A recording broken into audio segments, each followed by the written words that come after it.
Assalamualaikum warahmatullahi wabarakatuh. Waalaikumsalam warahmatullahi wabarakatuh. Sambil menunggu kawan-kawannya yang lain join, kita mulai saja pertemuan ke-9 mata kuliah Islam dan Tamadun Melayu hari Sabtu tanggal 22 Maret 2025 pukul 14.04. Materi kita yang pertemuan ke-9 ini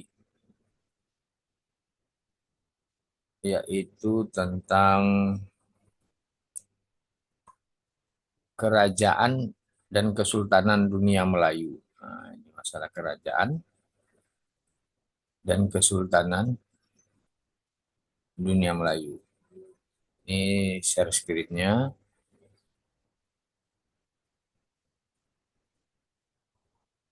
mudah-mudahan bisa dilihat.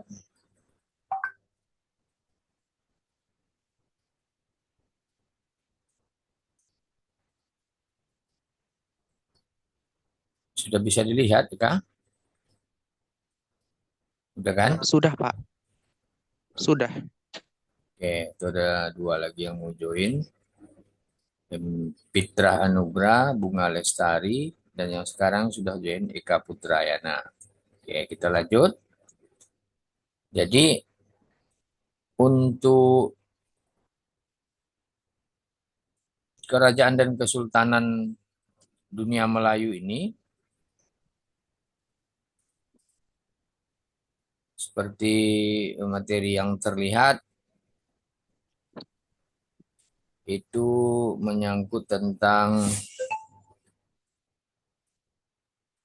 ya Bapak dokumenkan dulu ya.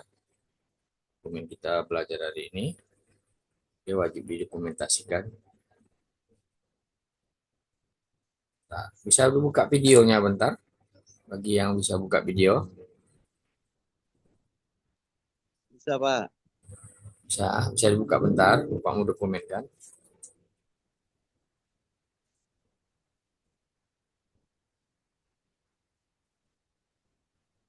Oke, sudah. Pertama tentang eh, perantauan di Sumatera dan Semenanjung Malaysia. Jadi penamaan kerajaan ini sudah berlangsung sejak abad ke-7. Eh, abad ke-7 Masehi sampai 13 Masehi. Nah, itu masa Hindu dan Buddha. Jadi kerajaan itu namanya diberi waktu masa Hindu dan Buddha. Seperti kerajaan Melayu Jambi, Damasraya, Minangkabau. Kalau di Riau itu seperti Kandis, Keritang, Gasip, dan sebagainya. Jadi untuk dulu sebutan kerajaan untuk jadi untuk Jambi disebut Kerajaan Melayu Jambi, bukan Kesultanan ya, karena waktu itu belum Islam. Islam belum masuk waktu itu. Kemudian Kerajaan Damasraya, gitu. Kerajaan Sriwijaya. Nggak pernah orang bilang Kesultanan Sriwijaya, Kesultanan Minangkabau. Tetap Kerajaan Minangkabau. Jadi ini waktu itu masa Hindu dan Buddha. Sesuai materi PDF yang juga sudah Bapak kasihkan ke grup, untuk Kerajaan Melayu Jambi ini eh, berdiri tahun ini Bapak menengok dari materi Suwardi Muhammad Samin ini MSI Riau dengan judul jurnalnya Kerajaan dan Kesultanan Dunia Melayu. Ini kasus Sumatera dan Semenanjung Malaya. Kita mengarah ke Sumatera dan Semenanjung Malaya saja dulu. Itu berdiri Kerajaan Jambi itu 644 atau 645 Masehi. Nah, di kerajaan ini berlangsung sampai 771 Masehi. Dan sesudah itu di bawah kekuasaan Sriwijaya, maksudnya gini, pernah berdiri, setelah itu menjadi kekuasaan dari bagian dari Sriwijaya. Nah, kemudian Lembaga Adat Jambi menyatakan pula kerajaan itu sebagai kerajaan Melayu sejak abad keempat dan lima. Jadi terakhir orang-orang lembaga adat di sana menyatakan kalau kerajaan Melayu Jambi itu, nah ini ada Mita Wulandari juga udah join ini, sudah ada sejak abad keempat dan kelima. Jadi kemudian Dahlan Manor menyatakan bahwa kerajaan Jambi selepas serangan Kola menggantikan peranan Sriwijaya Palembang sebagai pusat kegiatan politik, agama, dan kebudayaan Buddha di Sumatera. Jadi kita sekarang sudah tahu rupanya di Jambi itu pernah berdiri kerajaan. Nah, jadi jangan jangan dianggap Jambi itu sekarang menjadi provinsi, ya sebenarnya dulu dia sudah ada kerajaan Jambi gitu. Nah, lalu kita beralih ke kerajaan Damasraya. Jadi orang-orang si jurnal yang nulis ini menyatakan pelanjut, jadi kelanjutan dari kerajaan Jambi itu adalah Damasraya, yaitu lokasinya sekitar 300 meter di tepi Batanghari ke arah hulu. Nah, kemudian eh, sebuah kompleks ritual politik dengan jumlah penduduk yang hunian besar, survei arkeologi di Muara Jambi menyimpulkan bahwa dilihat dari segi luasnya, keindahan dan jumlah bangunan Muara Jambi tidak kalah dengan situs lain di Sumatera. Bangunannya lebih besar dari Palembang. Nah, itu pula ya. Kemudian ada juga yang menambahkan pendapatnya MC Kinon, situs Muara Jambi untuk jelasnya eh, kalau orang kan mengukur umur-umur situs-situs itu melalui menggunakan radiokarbon. Itu di hasil penelitiannya menyatakan kerajaan di sana 1304 dan 1436. Nah, ditulis sebelum 1397 dan tegaskan sebelum 1377 selama masa kerajaan Aditya Warman. Nah, gelar Maharaja itu namanya ya. Damasraya menunjukkan bahwa Maharaja Aditya Warman yang berhak mengukuhkan hubungan termasuk hubungan perdagangan pula antara Melayu dan Kerinci.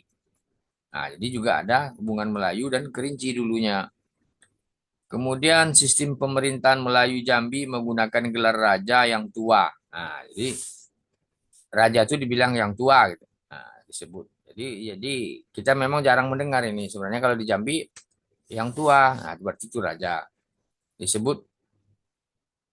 Tapi setelah Islam, nah, jadi setelah Islam masuk, baru disebut Sultan.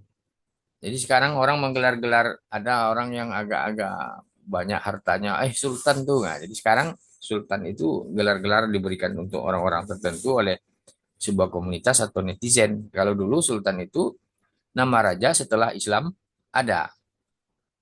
Kalau raja yang muda gitu untuk pangeran, ratu raja muda, putra mahkota. Jadi itu nama penyamaan-penyamaannya di Damasraya itu. Jadi naskah kitab Tanjung Tanah menjelaskan lebih jauh ialah radiokarbon antara 304 dan 406 ditulis dan selama masa kerajaan Aditya Warman gelar Maharaja Damasraya menunjukkan bahwasanya Maharaja Aditya Warman yang hendak mengukuhkan hubungan termasuk perdagangan antara Melayu dan Kerinci. Nah, Melayu dan Kerinci. Jadi udah ada waktu itu Kerinci. Kemudian tadi ini kerajaan eh, Melayu Jambi, kemudian kerajaan Damasraya, lalu kita akan eh, beralih ke kerajaan Minangkabau. Nah, di kerajaan Minangkabau ini Sriwijaya, Minangkabau, Riau, dan Gadis. Nah, Minangkabau lagi ya. Jadi kalau berdasarkan prasasti yang ditemukan di Sungai Langsat, nah di ini Sumatera Barat nih, ini ada prasasti ditemukan Sungai Langsat, dikenal dengan prasasti pada Tapa Arca Aditya Warman. Jadi sebagai pendiri Kerajaan Minangkabau berdarah Melayu, sebagai hasil pernikahan darah atau petak jingga dengan eh, bangsawan Singosari. Nah, jadi sebagai putri Melayu yang dibawa ke Jawa oleh ekspedisi Pamalayu sekitar tahun 1275. Jadi Kerajaan Minangkabau berdiri sekitar 1347 Masehi berpusat di Pagaruyung Batu Sangkar. Jadi dari Sumatera ini yang terdetek dulu Kerajaan Melayu Jambi, Damasraya, kemudian keturunan dari ini mendirikan kerajaan juga, perpaduan antara Kerajaan Singosari dan Damasraya ini. Jadi ini keturunan ini juga mendirikan kerajaan Minangkabau pada tahun 1347 Masehi juga berpusat di Pagaruyung, Batu Sangkar. Jadi masyarakat Minangkabau itu menganut adat Perpati. Nah, ini bermula dikembangkan oleh Datuk Perpati dan Sebatang yang menganut garis keturunan dari pihak ibu atau matrilineal. Jadi Minangkabau berkembang bahkan sampai ke Negeri Sembilan. Jadi sekarang Negeri Sembilan itu orang tahu itu merupakan keturunan dari Minangkabau. Negeri Sembilan Malaysia ya, berkembang sampai ke Negeri Sembilan di tanah semenanjung Malaysia. Jadi Negeri Sembilan rajanya keturunan Raja Minangkabau. Ya sampai sampai sekarang. Jadi oleh orang-orang sejarah sudah di, dicatatkan. Jadi kalau memang eh, orang Minangkabau berkunjung ke sana ya dianggap adalah tamu agung mereka. Semacam ya nenek moyang mereka lah gitu. Karena kerajaan di sana ya asalnya dari Minangkabau. Oke. Lalu eh, Negeri Sembilan rajanya keturunan Raja Minangkabau, rajana Raja Buddha atau Tantrik Aditya Warman 1356 sampai 1375 banyak meninggalkan patung dan prasasti yang melukiskan dia sebagai penguasa sebagian besar Sumatera Tengah pada abad 14. Di bawah Aditya Warman disebut juga dengan pemerintahan Ani Cahyani bergabung Bumi Emas. Jadi kerajaan Minangkabau disebut eh, kerajaan Bumi Emas. Nah, ya, sampai kerajaan Minangkabau ada yang mau ditanyakan? Ini Bunga Lestari juga bergabung.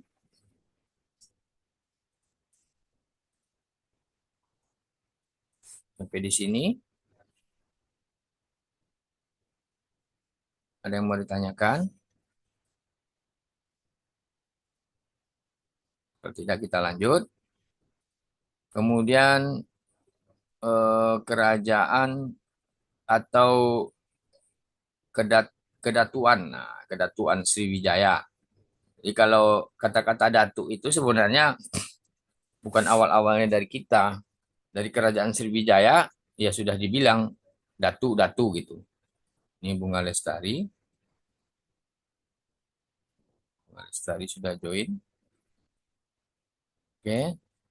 Jadi untuk kerajaan Sriwijaya lebih dikenal pemerintahnya bernama kedatuan yang dapat disamakan juga dengan kerajaan secara umum.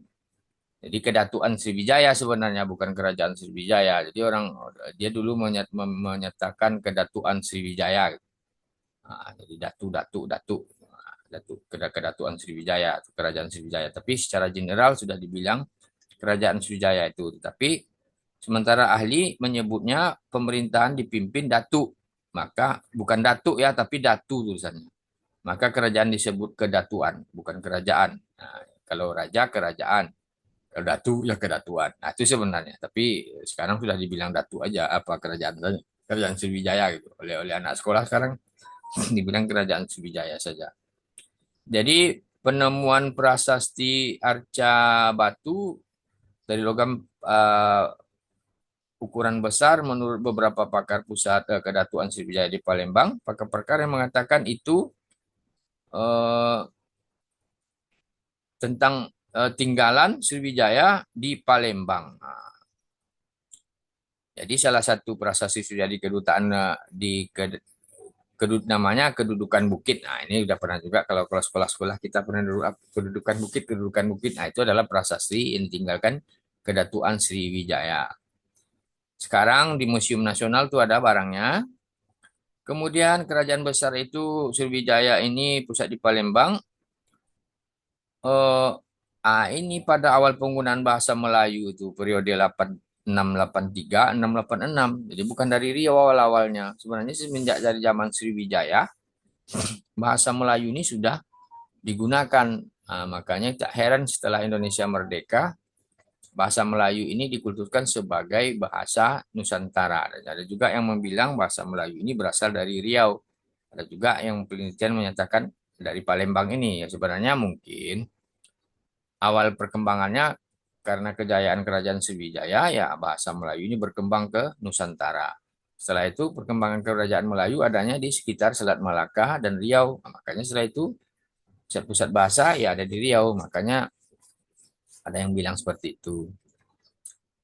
Jadi ibu kota merupakan pusat agama Buddha. Jadi Sriwijaya ini Buddha, kerajaan dengan pusat agama Buddha pada abad ke-13. Itu sesuai prasasti kedudukan bukit tadi. Kemudian transkrip terjemahan oleh Buhari tahun 1993 ini penulis menjelaskan antara lain Sriwijaya pernah diserang India. Jadi India pernah nyerang dia pada 1026 Masehi. Pada masa berikutnya timbul pusat-pusat perdagangan mereka di Jawa, Sumatera Utara, dan Malaya. Jadi Sriwijaya juga terkenal sebagai pusat pendidikan. Enggak, ini tentang Sriwijaya.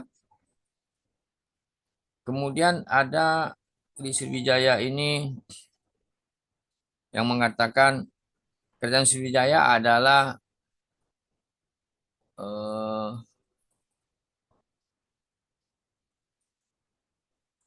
setelah Sriwijaya ini mulai pudar, barulah setelah itu ada kerajaan Minangkabau. Jadi di Sumatera ini kan. Kemudian mengaku keturunan Mojopahit dan Sriwijaya mendirikan kerajaan sendiri dekat hulu Sungai Indragiri. Jadi di Sungai Hulu Indragiri itu Batanghari menjelaskan bahwa tahun 1336 ditaklukkan oleh Jawa atau Majapahit. Negara Kertagama menyebutkan hampir seluruh daerah di Sumatera berada di bawah pengaruh Majapahit. Nah, itu eh, pengaruh Majapahit lagi yang kuat. Kemudian kerajaan-kerajaan Hindu-Buddha di Riau, kerajaan-kerajaan Hindu-Buddha ya yang ada di Riau eh, itu berbagai bukti. Nah, jadi kerajaan di sungai-sungai besar seperti di Keritang, Muara Sungai Indragiri itu di Keritang, sekarang di Inhil. Jadi ada di Keritang itu, Keritang ya dekat Muara Sungai Indragiri itu dekat Jambi, dekat antara Jambi dengan Inhil. Kemudian ada kerajaan Kandis di hulu Sungai Indragiri juga di Batang Kuantan itu ditemukan sisa-sisa bata itu di Kuancing namanya sekarang tuh nama daerahnya Padang Candi itu di Kecamatan Kuantan Mudik. Ditemukan akhir-akhir ini lempeng emas beraksara Palawa dan bahasa Sangsekerta diperkirakan abad ke-8 daripada aliran Sungai Kampar. Nah, ini Sungai Kampar itu ditemukan kerajaan Katangka namanya. Jadi Katangka berlokasi berdekatan dengan kompleks Candi Muara Takus. Jadi kemungkinan Candi Muara Takus ini dulu merupakan tempat atau pemujaan oleh kerajaan Katangka ini di Kampar ini. Jadi sampai sekarang kita tidak menyebut kata-kata Katangka di Kampar. Orang Kampar kayaknya tidak mengabadikan kata-kata kerajaan Katangka. Kampung Katangka pun Bapak kurang tahu juga entah ada tanda di Kampar ini. Padahal itu ada sebuah kerajaan dulunya yang tidak jauh dari lokasi Candi Muara Takus atau bangunan suci umat Buddha ya. Kemudian ada juga kerajaan Sejangkang di Kampar juga di hilirnya. Jadi kalau di Sungai Siak itu ada namanya eh, cabangnya Sungai Gasip, sisa kerajaan Gasip. Nah, itu beragama Hindu. Nah, kemudian di Sungai Rokan, di Karang Besar. Nah, di beberapa sungai memang awal-awalnya berdiri kerajaan. Kemudian kerajaan Bentan di Kepulauan Riau. Lalu itu kerajaan-kerajaan yang ada. Nah, ini ada kata-kata eh, kedatangan anak Sang Sapurba yaitu Sang Nila Utama diambil sebagai menantu di sana. Ini bahan ini juga bisa dilihat di PDF yang Bapak berikan. Kemudian kerajaan-kerajaan Hindu yang ada di tadi ada di Kesultanan eh, apa di sekitar kerajaan Hindu Buddha ini. Kemudian di Selat Malaka dan Malaysia. Nah, jadi kerajaan Hindu Buddha ini juga berkembang di sekitar Malaka dan Malaysia. Itu kerajaan Temasi. Nah, kerajaan Temasi. Lalu kerajaan Malaka dan kerajaan Kedah. Nah, kerajaan Perak. Jadi ada kerajaan Temasi. Nah, Temasi. eh, Kemudian Malaka. Malaka juga kita sudah tahu. Kemudian kerajaan Perak. Nah, ini kerajaan Perak, Kedah. Kalau orang-orang Malaysia ini sudah menjadi sebuah kerajaan yang diakui sekarang oleh negara mereka. Jadi memang memang kerajaan di Malaysia itu semenjak mereka merdeka, kerajaan ada beberapa kerajaan yang mendapat pengakuan. Mereka memang eh, berkuasa di pemerintahan Malaysia secara bergiliran, berganti-gantian. Nah, itu sekarang berbeda dengan Indonesia. Kalau Indonesia cuman yang mendapat perlakuan khusus itu hanya di Yogyakarta. Selebihnya tidak. Jadi kerajaan seperti Siak Si Indrapura sampai sekarang Siak sudah demokrasi biasa dan pemilihan suara ulang nih hari ini. Karena kemarin ada gugatan-gugatan di MK. Jadi kerajaan Siak hanya biasa-biasa saja sekarang. Maksudnya tidak seperti keistimewaan diberikan seperti di Malaysia terhadap kerajaan Kedah dan yang lain-lain yang Bapak bilangkan tadi. Maksudnya bukan biasa, maksudnya tidak seperti yang di Malaysia. Nanti Bapak salah ngomong pula. Tadi ada berkembangnya agama Islam di Sumatera dan Semenanjung dinamakan Kesultanan. Jadi setelah Islam berkembang, jadi Kesultanan masa Islam di Sumatera itu pertama Kesultanan Aceh bukan Darussalam sebenarnya, Dar al-Salam, tapi orang sudah bilang Darussalam aja sekarang. Awalnya itu namanya Kesultanan Dar al-Salam, bermula berdirinya Kesultanan Perlak Pasir, Samudra Pasir, dan seterusnya.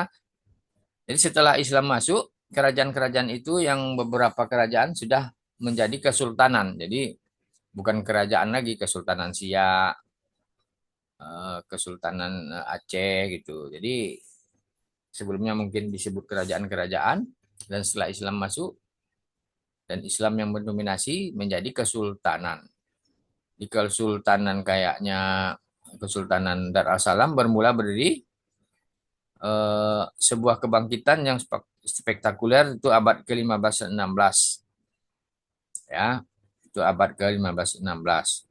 Nah, Sultan Iskandar Muda, mahkota alam Aceh menyerang Pahang, jadi sampai menyerang Pahang, Perak. Nah, jadi kejayaan kerajaan Aceh ini luar biasa juga ini. Ini kalau dihitung-hitung eh, kejayaannya mengimbangi Sriwijaya nih kerajaan Islam di Aceh ini.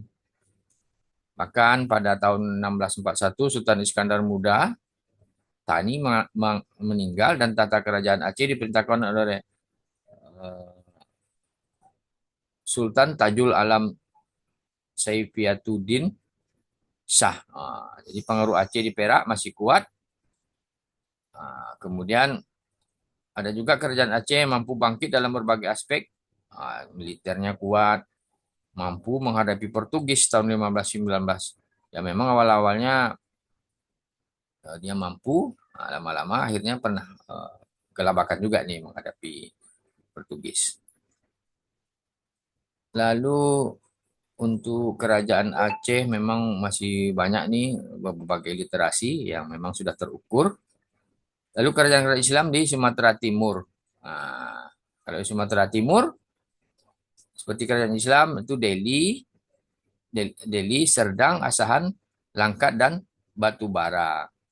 Jadi ini Delhi, Serdang, Asahan, Langkat, Siak Indrapura, Indragiri, Rokan dan sebagainya. Itu di Sumatera Timur ya. Di kerajaan Delhi, nah, ini kerajaan Delhi, Serdang, Langkat, Asahan.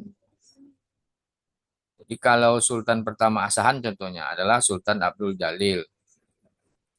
Ini di Sumatera Timur. Kemudian ada juga Kesultanan di Riau. Jadi Kesultanan di kawasan Selat Malaka itu Laut Melayu dikembangkan pada masa Malaka, tetapi kemudian Malaka diduduki Portugis sejak 1511 sampai 1641. Jadi Malaka itu diduduki Portugis, maka ibu negerinya dipindahkan ke Johor di Saluyut atau Kota Tinggi, tetapi serangan Portugis dilanjutkan, maka pemimpinnya yang bergelar Sultan di akhir namanya diberi sebutan Shah. Sultan menyingkir ke Riau. Ah, itulah sebabnya ada kerajaan di Riau yang Kesultanan Melayu Johor Riau dengan silsilah pemerintahan keturunan Malaka. Jadi gara-gara Malaka diserang Portugis, rajanya di sana mendirikan pusat kerajaan sampai ke Riau. Nah, itu sebenarnya makanya ada kerajaan Johor, Malaka, Riau. Nah, itu sebabnya ya. Jadi bukan berarti berdiri awal-awalnya ada kerajaan berdiri sendiri di sana di Riau Kepulauan itu, tapi itu raja di Malaka karena terus diserang oleh Portugis. Nah, dan sempat juga Riau Lingga ini maju, maksudnya Johor Riau, kerajaan sebuah yang cukup maju juga. Dan pertama disinilah banyak berkembang kesusastraan Melayu, termasuk tamadun Melayu, kebudayaan Melayu di sini ya. Kemudian ada juga Kesultanan Palembang. Nah, ini setelah ada Sriwijaya di sana masa Hindu Buddha juga pernah berdiri namanya Kesultanan Palembang. Jadi dua di sana. Kesultanan Palembang ada juga. Kerajaannya berarti sudah Islam. Itu diperkirakan tahun 1447. Dan setelah awal-awalnya itu di sana menganut agama Hindu, kemudian menganut agama Islam.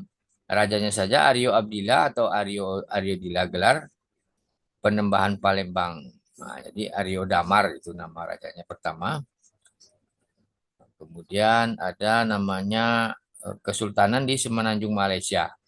Nah, kemudian di Kedah itu, di yang Semenanjung Malaysia itu ada Kesultanan Kedah. Lalu ada Kesultanan Negeri Pahang, Kesultanan Terengganu. Kemudian Kemaharajaan Kesultanan Melayu Johor Riau Lingga Pahang. Nah, jadi menjadi Kesultanan Johor Riau Lingga Pahang ya. Seperti itu perkembangan-perkembangannya di Semenanjung yang Bapak bilangkan tadi.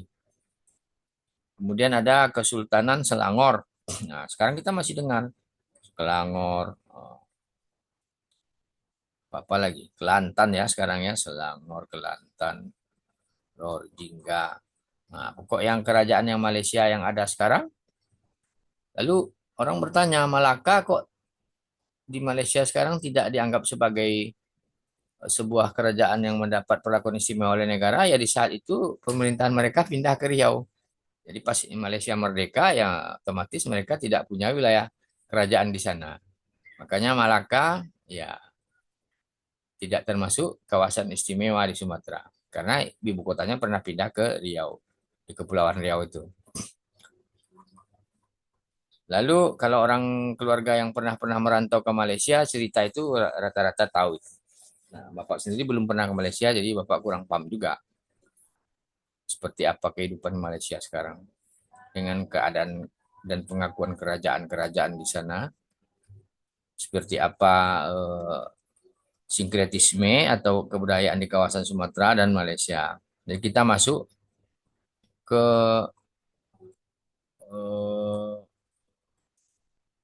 ketika seperti ini. Jadi proses akulturasi dan sinkretisme kebudayaan dimaksudkan untuk menunjukkan bahwa kebudayaan Melayu di dunia Melayu, khususnya di Sumatera dan Malaysia, perlu diangkat berhadapan dengan kedatangan para pelayar, pedagang, dan negeri asing seperti dari India, Cina, Arab, Persia sejak abad 15 itu dari Eropa.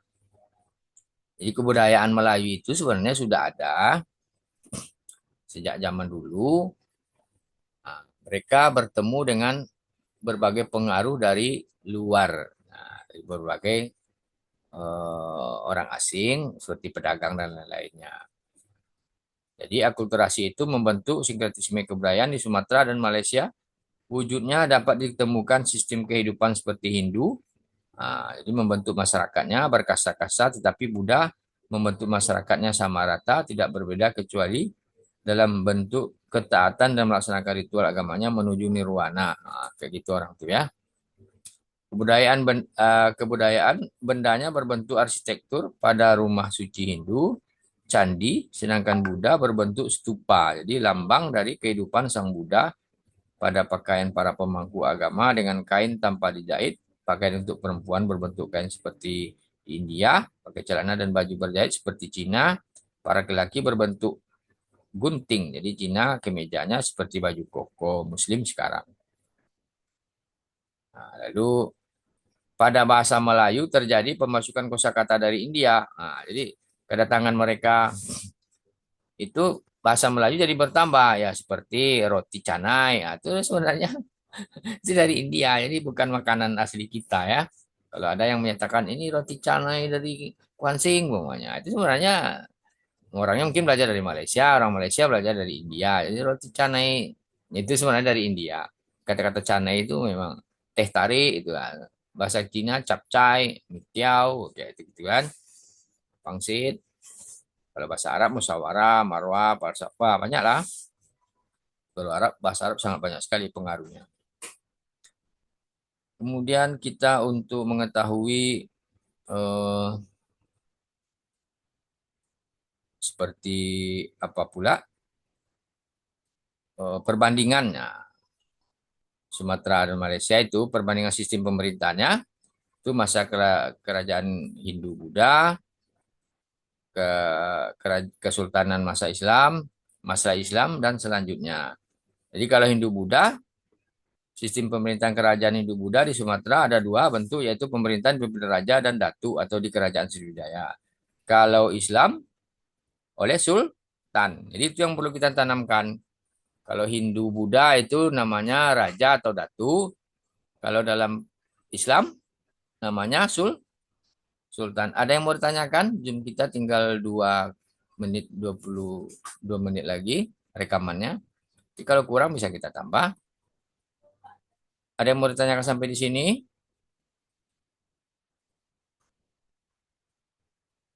Ada yang mau ditanyakan?